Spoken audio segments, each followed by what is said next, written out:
The Winter of Champions 2026 online tournament has officially concluded. The tournament featured 192 players from all over the world, divided into 32 groups of 6. The top 3 from each group would advance from the group stage and face off in a single-player bracket. In the end, we saw Dead Inside emerge as a champion, so congratulations to him. The top 32 players of the tournament were contacted if they were interested in contributing to a community aggregate tier list. The following players shared their personal tier lists. Just like in previous iterations of the community tier list, characters were assigned a value from 1 to 69, with 1 being the best character in the game and 69 being the worst. In addition, tiers were assigned a value of 1 from top to bottom, going from 1 to 10 depending on a specific tier list's lowest tier. These inputs would then be averaged together, and the characters with lower scores would go towards the higher tiers.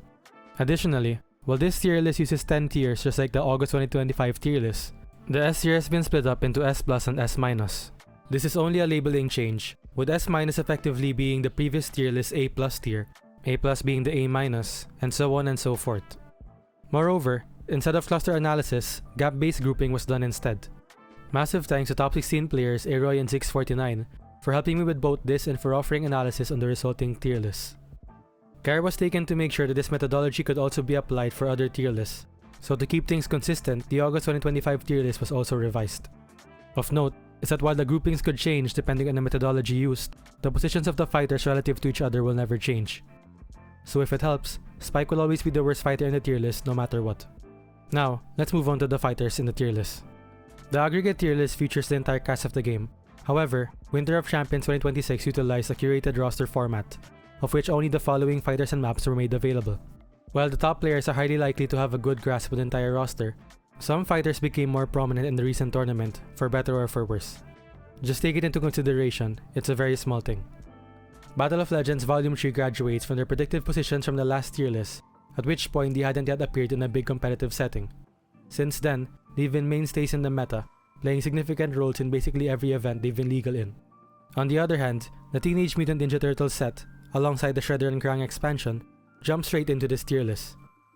Although they've been available for less time and only made their online competitive debut in the TMNT Celebration tournament late last year, the Turtles and Villains have made their presence very known during the Winter of Champions tournament. Notably, Krang and Donatello both won games during the Grand Finals. Muhammad Ali also makes his introduction. This is in contrast to his setmate Bruce Lee, who has been in the game since the beginning and actually won the first major online Grand Finals. Finally, the Stars and Stripes set will also be placed in this tier list.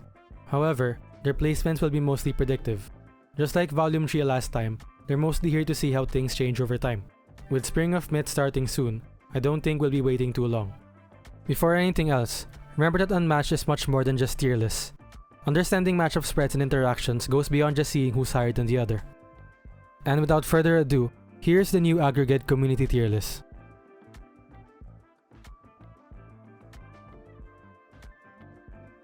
This image, alongside the tier list and spreadsheet, will all be available in the description, so you can play around with the data as well if you'd like. Here's the new tier list side by side with the previous tier list. The newer tier list has a lot of fighters clumped up in the middle. This is a good sign, as it means the top players generally believe that the bulk of the class are closer to each other. This indicates a healthier meta, so long as you ignore both high and low extremes.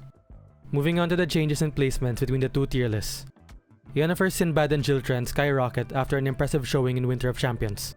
This is ignoring Volume 3, of which Blackbeard will also be very high.